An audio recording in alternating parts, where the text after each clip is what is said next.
Howdy everybody, here for another permaculture plant profile. This one I probably should have cleaned up the area a bit more. It needs weeded pretty bad, but these are my eastern prickly pear. Yeah, prickly pear, like cactus. I live in, it says zone 6, but it really gets to zone 5. Everything that's rated to zone 6 dies here in winter. But this is rated all the way down to zone 3.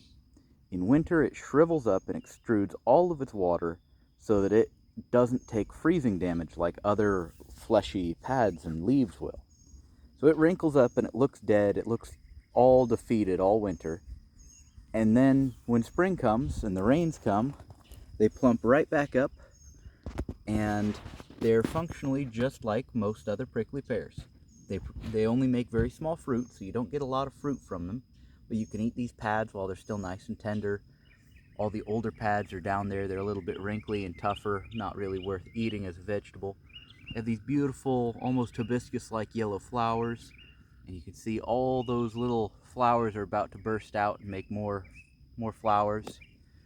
So beautiful plant, and native to the Midwest, native to the eastern United States, can survive in Alaska, some parts of Alaska. It's a tough plant, highly recommend it, but it doesn't grow very tall, especially here in the colder parts of its range, so you need to weed it more than I have been. But on that topic, I apologize for camera shake. I'm going to try to be really gentle, but the other cool thing about it is if you're worried about overly weeding it or needing to overly weed it, it propagates crazy easily.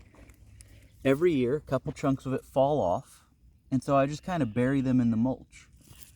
And this one got buried deeper than normal. I missed it, but there's the top of it. That pad's just under the mulch touching the ground, and look at it. It got enough sunlight before it got buried to send out that little baby. And now that little baby's going to get enough sun that it makes a whole new plant. So if my plants over there ended up completely lost to the weeds, it's going to bounce back right there all on its own. And if I walk around the orchard, I'm sure I have more that I've done the exact same with. Don't know that I'll really have time to find them, but what I'm getting at is these are incredibly easy to propagate, incredibly easy to grow, highly recommended plant. Hopefully you guys get a chance to check them out. I can sell them in spring. If anyone's interested, I can sell just the pads that fall off in winter. Let me know in the comments or on my Etsy. Have a great day, everyone. Thank you very much for watching.